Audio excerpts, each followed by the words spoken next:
नमस्कार दोस्तों, स्वागत है आपका अपने YouTube चैनल में। जल जीवन मिशन के अंतर्गत दोस्तों हर ग्राम पंचायत में जो 13 कर्मचारी रखे जा रहे हैं, तो उसके फॉर्म फॉर्मेट पे हम बात करेंगे कि किस तरह का फॉर्म आपको भर के जमा करना है, क्या योग्यता चाहिए और ये वैकेंसी कब तक कंप्लीट होनी है। बहुत ज़रूरी दोस्तों चीज़ें हम डिस्कस करेंगे इस वीडियो में, तो वीडियो को दोस्तों लास्ट तक आप देखते रहिए। जैसा कि आप लोग जानते हैं, जल जीवन मिशन के अंतर्गत 7 लाख रोजगार देने की बात सरकार ने कही है। प्रत्येक ग्राम पंचायत में कम से कम 13 कुशल कारीगरों को दोस्तों यहाँ पर रखा जाना है। काफ़ी सारे दोस्त सवाल कर रहे हैं कि सर ये भर्ती तो बहुत पुरानी है, कंप्लीट हो चुकी है। तो ये एक बात आप ध्यान रखें, बहुत सारी ग्राम पंचायतों में इस भर्ती को पूरा कर लिया गया है, लेकिन अभी बहुत सारी ग्राम पंचायत ऐसी हैं जहाँ पर इनका चयन अभी नहीं हो पाया है और प्रक्रिया चल रही है। ये बिल्कुल ओपन भर्ती रहने वाली है दोस्तों, इसका कोई ऑफिशियल स्टेटमेंट वगैरह या ऑफिशियल फॉर्म या ऑनलाइन फॉर्म नहीं है। पूरा फॉर्म जो है वो यही है जो आप देख रहे हैं। कौन कौन से पद हैं, तो पहले तो आप यही देख लीजिए पद कौन कौन से हैं, ठीक है ना। फिर हम योग्यता की बात कर लेंगे कि इसमें योग्यता क्या क्या मांगी गई है। इलेक्ट्रीशियन, जिसमें ITI मांगा जाएगा।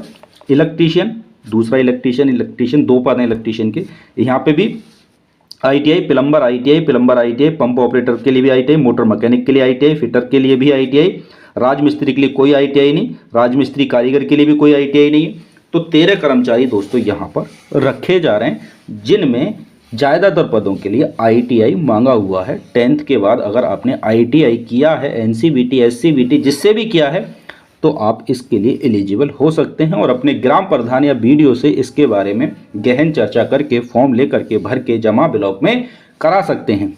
अब बहुत सारे दोस्तों के सवाल ये हैं कि सर ये कोई जॉब नहीं है, ये सब प्रशिक्षण दिया जाएगा और जब काम होगा तब पैसा मिलेगा। तो यहाँ पे एक बात समझने की कोशिश कीजिए आप। देखिए, जहाँ पे टंकी लगाई जा रही है गांव में, ये पद जो भरे जा रहे हैं मूलतः जो गांव में, हर गांव में सरकार जल देने की बात कर रही है ना। जो टंकी लगाई जा रही है तो उस पर कुछ कर्मचारी तो चाहिए, ये तो बिल्कुल सीधी और साफ बात है। एक इलेक्ट्रीशियन का होना भी जरूरी है, एक पंप ऑपरेटर का होना भी जरूरी है ना, एक मोटर मैकेनिक का होना भी जरूरी है, एक फिटर का भी होना जरूरी है। क्योंकि जब इतने बड़े पैमाने पे गांव में पानी वितरित किया जाएगा तो उसको देखने के लिए कम से कम कुछ कर्मचारी तो रखे ही जाएंगे। अब डेली ट्यूबवेल चलाने के लिए एक व्यक्ति चाहिए, जिसमें कि डेली पानी आता है, तभी तो आपके घरों तक पहुँचता है, जब वहाँ पर टंकी में पानी डेली इकट्ठा होता है, तो जैसा आप जानते ही। तो ये कर्मचारी रखे जाएंगे और इनको अभी ये क्लियर नहीं हुआ है कि मानदेय कितना मिलेगा, ठीक है। अब देखिए, कोई व्यक्ति ITI है ना, और वो इस काम में लगा हुआ है और इसके अलावा कुछ नहीं कर रहा है, तो ऐसा तो है नहीं कि उसको बिल्कुल फ्री में रखा जा रहा है, भाई तू अपने गांव की सेवा कर और तुझे कुछ नहीं मिलेगा, ऐसा नहीं होगा। पंचायत सहायक भी रखे गए, तो भले ही उनको मानदेय कम मिल रहा है, 6,000 रुपये मिल रहे हैं, लेकिन मिल तो रहे हैं ना। BC से की रखी गई थी, मानदेय कम मिल रहा है लेकिन मिल रहा है ना। महिला मेट रखी गई थी, उनको भी मानदेय मिल रहा है, जो मनरेगा के तहत रखी गई थी। तो ऐसा नहीं है दोस्तों कि ये कोई जॉब नहीं है, वास्तव में ये एक जॉब है और ये कुशल कारीगरों के लिए है, मतलब जो पहले से ही ट्रेनिंग प्राप्त है। अब ITI क्या होता है, ITI 1 साल या 2 साल का आपको ट्रेनिंग सर्टिफिकेट बना के देता है ना, इंडस्ट्रियल ट्रेनिंग सर्टिफिकेट ही तो होता है वो आपका। तो अगर आपके पास ITI है और ITI अगर नहीं है, तो आपके पास उस फील्ड का अनुभव होना जरूरी है। मान के चलो कि आपके गांव में ये 12-13 पद निकले हैं, जिसमें से 9 पदों के लिए ITI मांगा है। अब आपके गांव में कोई है ही नहीं ITI, ऐसी कंडीशन हो सकती है कि 9 लोग ITI नहीं है, 2 से 3 लोग ITI हैं, तो बाकी लोगों को कैसा रखा जाएगा, तो उनको अनुभव के आधार पर रखा जाएगा। मेरी बात समझ रहे हैं आप, अनुभव के आधार पर उनका जो प्रमाण पत्र बनता है, जैसे ये मान के चलिए आप, कोई व्यक्ति बिजली का काम जानता है, बहुत अच्छे से फिटिंग वगैरह सब कर लेता है, लेकिन उसके पास ITI का सर्टिफिकेट नहीं है, मतलब कहीं से कोई सर्टिफिकेट नहीं, लेकिन अनुभव है उसके पास। क्या है, काम करने का अनुभव है, कारीगर तो वो है, लेकिन उसके पास प्रमाण पत्र नहीं है। तो वो अपना अनुभव प्रमाण पत्र बना करके लगा सकता है, तब भी वो इस नौकरी के लिए, इस पद के लिए एलिजिबल हो जाएगा। बात को एक एक करके समझने का प्रयास करिए, मैं 1 बाय 1 सारे डाउट आपके दूर करूंगा, क्योंकि मैंने कमेंट्स आपके देखे हैं कि आपके मन में किस किस तरह के क्वेश्चन चल रहे हैं। तो अगर आपके पास ITI नहीं है और आपके गांव में ITI जितने अभ्यर्थी होने चाहिए उतने भी नहीं है, तो आप अनुभव प्रमाण पत्र के आधार पे इस पद के लिए एलिजिबल हो जाएंगे। अब अनुभव प्रमाण पत्र आप कहाँ से बनाएंगे, आपको किस साइट से या किस तरीके का अनुभव है, वो तो आपको देखना पड़ेगा और वहीं से फिर आपको ये जुगाड़ करके एक अनुभव तैयार कराना पड़ेगा।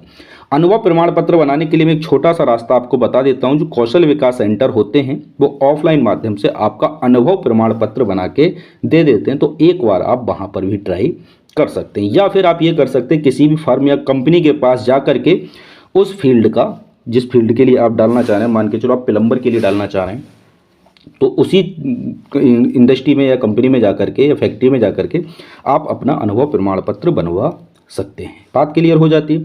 अगर आप इलेक्ट्रीशियन के लिए देखना चाहते हैं तो बिजली विभाग जो होता है, बिजली घर होते हैं अपने गांव में, वहां से जाकर के आप अपना इलेक्ट्रीशियन का सर्टिफिकेट तैयार करा सकते हैं उन अधिकारियों से थोड़ा कह सुनकर, ठीक है ना। अब आपने वहाँ काम नहीं किया तो वो जल्दी से बना के नहीं देगा आपके लिए, लेकिन प्रयास कर सकते हैं। क्लियर हो जाती है बात। तो अब बात कर लेते हैं कि यहाँ पर क्या क्या मांगा गया है और क्या क्या चीज़ें हमें लगानी है। तो आप जिस पद के लिए आवेदन कर रहे हैं, पहले तो आपका नाम लिखा जाएगा, फिर आपके पिता का नाम, आपकी योग्यता क्या है, मतलब आपने क्या पढ़ा है, उम्र कितनी है, मोबाइल नंबर क्या है, आधार संख्या क्या है, और आपने आईटीआई या कोई अन्य लिखा है ना, कोई अन्य आईटीआई के अलावा, नीचे भी लिखा हुआ है, इस चीज़ को मैं दोहराऊंगा दोबारा से, ये सारी चीज़ें आपको भरनी होंगी। जिस पद के लिए आप आवेदन दे रहे हैं उसी के सामने का कॉलम आपको पूरा करना होगा। ये फॉर्म आपको प्रधान्य ब्लॉक से बड़ी आसानी से मिल जाएगा, ठीक है ना। 13 को सरकारी पंचायत, ग्राम पंचायत, विकासखंड, दिनांक और ये सब खुली बैठक में आयोजन इसका होना है, ये सब लिखा जाना, ये तो ऑलरेडी लिखा हुआ है। अब यहाँ से समझिए, ये अनुभव प्रमाण पत्र, यहाँ पे देखिएगा, यहाँ पे इसको देखिएगा, अनुभव प्रमाण पत्र या कौशल विकास मिशन प्रमाण पत्र आप चल जाएगा, आईटीआई चल जाएगा, इन तीन में से कोई आपको एक देना होगा। अब यहाँ पे नोट करके एक चीज़ लिखी हुई है, उसको ध्यान से देखिएगा दोस्तों। आप ग्राम पंचायत के आईटीआई कौशल विकास मिशन योग्यता धारकों को चयन किया जाना अनिवार्य है। ग्राम पंचायत में उक्त योग्यता धारक उपलब्ध ना होने पर, मतलब जैसे आईटीआई उपलब्ध नहीं है, मैंने जो आपसे शुरू में कहा था, उपलब्ध ना होने पर अनुभव वाले लोगों का चयन किया जा सकता है, जिसका अनुभव प्रमाण पत्र संलग्न किया जाना अनिवार्य होगा। ये वाली बात तो मैं पहले ही आपको क्लियर कर चुका हूं कि अनुभव प्रमाण पत्र के आधार पे भी आप इन पदों को ले सकते हैं। बात क्लियर हो जाती है। अब बहुत सारी ग्राम पंचायत उत्तर प्रदेश में ऐसी हैं जहां पे इन पदों को भरा जा चुका है, बहुत सारी ग्राम पंचायत ऐसी है जहां पे किसी को पता ही नहीं है, प्रधान ने बताया ही नहीं किसी को, है ना। वो तो अपने चहेतों को बनवा के सबके सर्टिफिकेट ऐसे उल्टे सीधे अनुभव वगैरह के, है ना, या आईटीआई वगैरह भी होगी तो लगा देगा उनको, है ना। आपको भी ये सर कब हो गया, ये तो हमें पता ही नहीं चला, हमें तो आपकी वीडियो देख रहे हैं तो पता चल रहा है ये। एक बार आप अपने ग्राम प्रधान से इस बारे में डिस्कस कीजिए। ग्राम प्रधान कुछ ना बताए तो अपने ब्लॉक का जो वीडियो होता है ना, सचिव जिसको कहते हैं, उससे संपर्क करिएगा। अगर भर्ती हो गई है तो कार्रवाई करिएगा कि हमें आपने बताया क्यों नहीं, और नहीं हुई है तो इसमें भाग लीजिएगा। बात क्लियर हो जाती है आप लोगों को। तो जो भी आपके कमेंट्स हैं आप लिख दीजिए। अगर आपके मन में कोई सवाल है तो मैंने ज़्यादातर चीज़ें आपको कवर कर दी हैं इस वीडियो में, आपको दिखाया है कि किस तरह का ये फॉर्मेट है, फॉर्म वाला फॉर्मेट, है ना। हालांकि आपके लिए नहीं, प्रधान और सचिव के लिए है, ठीक है ना। आपको जो फॉर्म मिलेगा वो होगा ऐसा ही, लेकिन वो दूसरी तरह का होना। ये तो एक पूरा वो है ब्यौरा जो कि लखनऊ प्रधान और सचिव मिलकर भर के भेजेंगे कि इन लोगों का चयन हम लोगों ने किया है। ये वो वाला फॉर्मेट है, लेकिन फॉर्म भी आपका इसी तरह का ही है।